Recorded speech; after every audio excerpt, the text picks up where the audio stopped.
Welcome to commerce Bharti. This side Surabhi. So students, आज की video में हम अपने चैप्टर नंबर 7 डायरेक्टिंग उसके टॉपिक कम्युनिकेशन की क्विक रिवीजन करेंगे।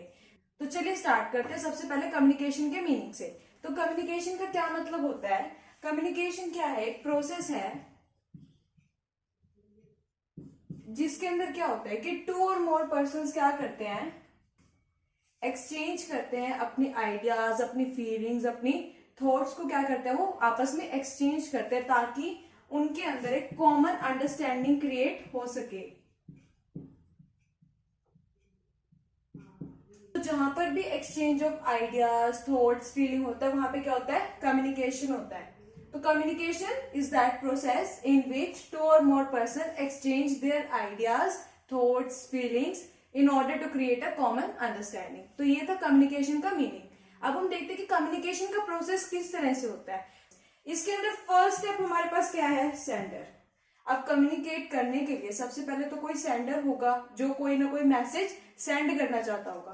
तो यहाँ पे सेंडर, वो कोई भी पर्सन हो सकता है, कोई इंस्टीट्यूशन हो सकता है, कोई भी हो सकता है। उसके बाद क्या होगा? मैसेज। मतलब सेंडर जो भी मैसेज सेंड करना चाहता है वो क्या करेगा? उसको डिटरमाइन करेगा।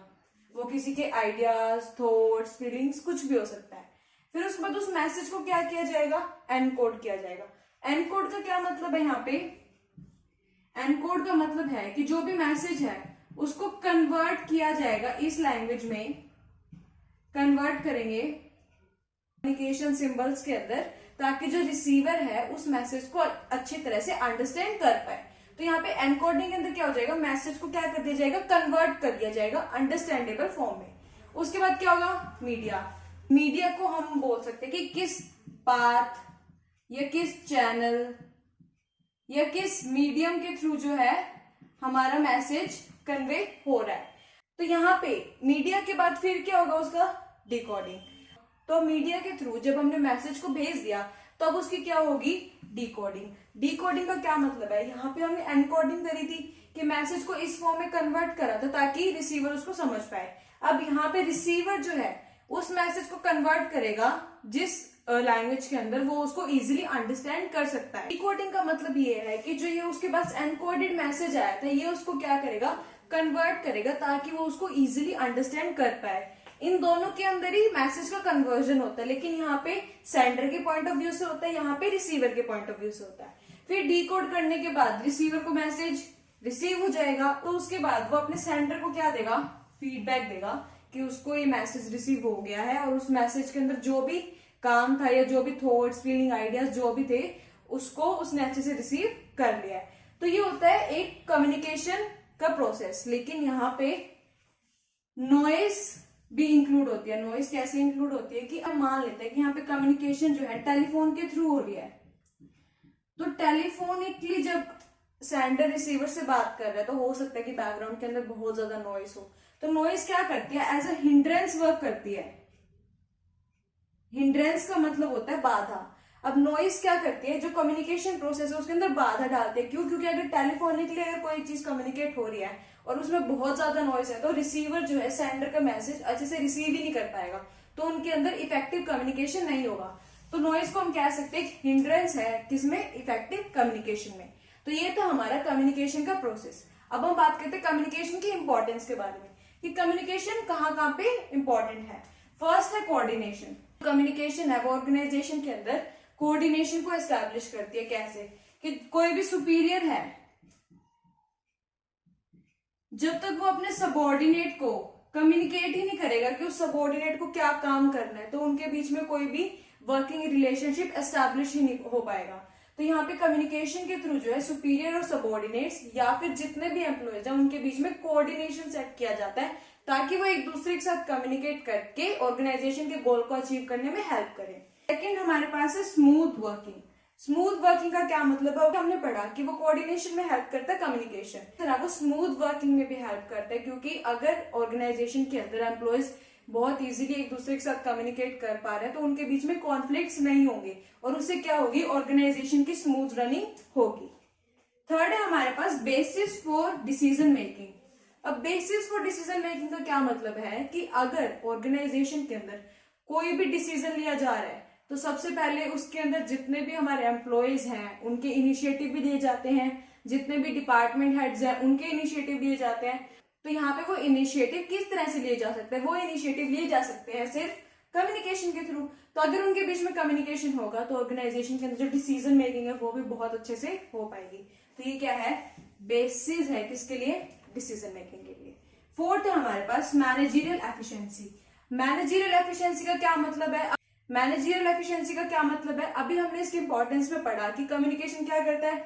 कोऑर्डिनेशन करता है, स्मूथ वर्किंग करता है। तो अगर ऑर्गेनाइजेशन के अंदर कोऑर्डिनेशन भी है, स्मूथ वर्किंग भी है, तो मैनेजरियल एफिशिएंसी तो अपने आप ही एस्टैब्लिश हो जाएगी।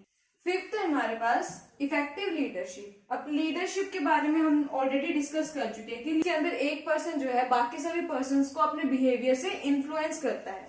तो इसी तरह ऑर्गेनाइजेशंस के अंदर भी लीडर्स होते हैं, सुपीरियर्स होते हैं, हेड्स होते हैं। तो वो क्या करते हैं? लीडरशिप फॉलो करते हैं अपने सबऑर्डिनेट से, अपने एम्प्लॉयज के थ्रू काम करवाने के लिए। तो यहाँ पे जब तक उनके बीच में प्रॉपर कम्युनिकेशन ही नहीं होगा तो वो अपनी लीडरशिप को किस तरह से फॉलो कर पाएंगे? तो यहाँ पे इफेक्टिव लीडरशिप के लिए भी इंपॉर्टेंट है कम्युनिकेशन, इंपॉर्टेंट है ऑर्गेनाइजेशन के अंदर। तो ये तो हमारा कम्युनिकेशन का मीनिंग, कम्युनिकेशन का प्रोसेस और उसकी इंपॉर्टेंस। तो स्टूडेंट्स अब हम बात करते हैं हमारे नेक्स्ट टॉपिक की, जो कि है टाइप्स ऑफ कम्युनिकेशन। तो कम्युनिकेशन 2 टाइप्स की होती है। फर्स्ट हमारे पास है फॉर्मल कम्युनिकेशन, नेक्स्ट हमारे पास है इनफॉर्मल कम्युनिकेशन। सबसे पहले हम डिस्कस करते हैं फॉर्मल कम्युनिकेशन। तो यहाँ पे नाम से ही पता चल रहा है कि जो फॉर्मली, जो ऑफिशियली ऑर्गेनाइजेशन के अंदर कम्युनिकेशन होती है वो कौन सी होती है? Formal communication. तो यहाँ पे हमने लिखा भी है official communication taking place in the organisation. मतलब ऑर्गेनाइजेशन के अंदर जो ऑफिशियल कम्युनिकेशन होती है उसको हम क्या बोलते हैं? Formal communication. अब ऑफिशियल कम्युनिकेशन कैसे? जैसे कि हम एग्जांपल लेते हैं, हम एक स्कूल के एग्जांपल लेते हैं। अब स्कूल में जनरली क्या होता है? स्कूल के डायरेक्टर्स होते हैं, उसके प्रिंसिपल्स होते हैं, एंड देन वो प्रिंसिपल्स जो होते हैं किसके साथ कम्युनिकेट करते हैं? जो भी हमारी क्लासेस हैं या फिर जितने भी विंग्स होते हैं स्कूल्स के अंदर, तो उनके या तो सुपरवाइजर्स होते हैं या फिर कोऑर्डिनेटर्स होते हैं। प्रिंसिपल क्या करता है? इनके साथ क्या करता है? ऑफिशियली कम्युनिकेट करता है कि स्कूल के अंदर जो भी एक्टिविटीज चल रही हैं वो प्रिंसिपल किन के साथ कम्युनिकेट करता है? सुपरवाइजर या फिर कोऑर्डिनेटर के साथ। अब ये कोऑर्डिनेटर्स जो हैं, जो टीचर्स हैं हमारी ऑर्गेनाइजेशन की, उनके साथ कम्युनिकेट करते हैं। तो यहाँ पे एक प्रॉपर प्रिस्क्राइब्ड वे है कि किस तरह से ऑर्गेनाइजेशन या स्कूल के अंदर क्या होगी? कम्युनिकेशन होगी। अब एक तरह से यहाँ पे क्या चल रही है? स्केलर चेन चल रही है, जो हमने हमारे प्रिंसिपल्स ऑफ मैनेजमेंट में पढ़ा था कि स्केलर चेन क्या होती है कि ऑर्गेनाइजेशन के स्ट्रक्चर के अकॉर्डिंग जो कम्युनिकेशन चेन फॉलो होती है उसको हम क्या कहते हैं? स्केलर चेन कहते हैं। तो इसी तरह स्कूल के अंदर भी प्रिस्क्राइब्ड चेन चल रही है कम्युनिकेशन के लिए। तो इसी तरह से ये क्या होगी? हमारी फॉर्मल कम्युनिकेशन होगी, जो हमने यहाँ पे कहा जो ऑफिशियल कम्युनिकेशन जिसे हम कहते हैं कि जो भी ऑफिशियल कम्युनिकेशन ऑर्गेनाइजेशन के अंदर हो रही है उसको हम क्या कहेंगे? Formal communication. तो ये थी हमारी फॉर्मल कम्युनिकेशन। अब इसी के साथ हम बात करते हैं इनफॉर्मल कम्युनिकेशन की। इसके मीनिंग में हमने क्या लिखा है? Takes place without following formal lines of communication. अब इनफॉर्मल कम्युनिकेशन के अंदर क्या नहीं होती? फॉर्मल लाइंस ऑफ कम्युनिकेशन नहीं होती। मतलब स्केलर चेन इनफॉर्मल कम्युनिकेशन के अंदर फॉलो नहीं होती। तो जैसे हमने यहाँ पे स्कूल का एग्जांपल लिया, तो जिस तरह से जो चेन यहाँ पे कम्युनिकेशन की फॉलो हो रही है स्कूल में, वो यहाँ पे इनफॉर्मल कम्युनिकेशन के अंदर फॉलो नहीं होती। अब जैसे इसी एग्जांपल को हम कंटिन्यू करते हैं। अब यहाँ टीचर्स हैं, हमारे स्कूल में जितने भी टीचर्स हैं उनके आपस में जो कम्युनिकेशन होती है वो फॉर्मल भी हो सकती है, वो इनफॉर्मल भी हो सकती है। जैसे कि यहाँ पे 2 टीचर्स हैं हमारे पास और वो दोनों फ्रेंड्स हैं, बेस्ट फ्रेंड्स हैं, तो उनके बीच में क्या है? एक तरह की इनफॉर्मल कम्युनिकेशन है। क्यों?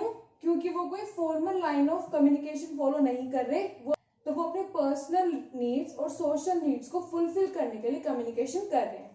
तो ये था हमारा फॉर्मल एंड इनफॉर्मल कम्युनिकेशन का मीनिंग। अब हम आगे इनके डिफरेंसेस भी कर लेते हैं साथ में। तो फर्स्ट डिफरेंस तो इनकी मीनिंग का ही हो गया कि ये ऑफिशियल कम्युनिकेशन होती है और ये इनऑफिशियल होती है, मतलब कोई भी proper formal lines of communication इसमें नहीं होती। सेकेंड इसका क्या है? ये वर्टिकल, हॉरिजॉन्टल या डायगोनल हो सकती है। On the other hand informal communication के अंदर कौन सी होती है?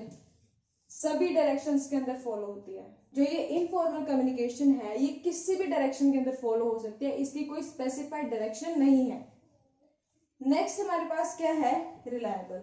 अब फॉर्मल कम्युनिकेशन तो ऑफिशियल होती है, इसके अंदर ऑर्गेनाइजेशन के रिगार्डिंग कोई भी डाटा वगैरह है या कुछ भी फाइल वगैरह है जो भी कम्युनिकेट होती है तो वो तो रिलायबल होती है।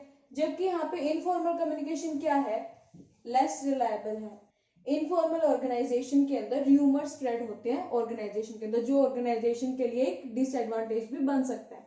तो इसलिए फॉर्मल कम्युनिकेशन ज्यादा रिलायबल होती है as compare to informal communication.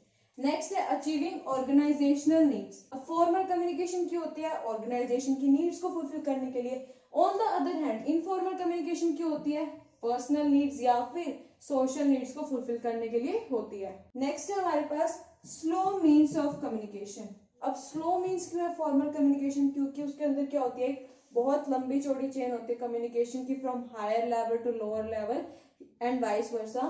तो उस केस में क्या होता है कि ये बहुत ज्यादा टाइम कंज्यूमिंग हो जाता है हायर लेवल से लो लेवल तक या लो लेवल को हाई लेवल से कम्युनिकेट करने में। तो इसलिए क्या है, एक स्लो मीन्स ऑफ कम्युनिकेशन है।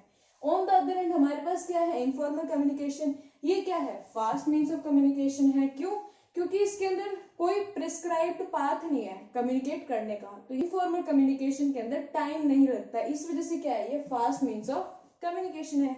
तो ये हमने यहाँ पे इनफॉर्मल एंड फॉर्मल कम्युनिकेशन के मीनिंग्स भी कर लिए, उनके डिफरेंसेस भी कर लिए। सो स्टूडेंट्स, आज की वीडियो में बस इतना ही। I hope you like this video. If you like this video so please like, share and subscribe to our YouTube channel. Thank you for watching this video.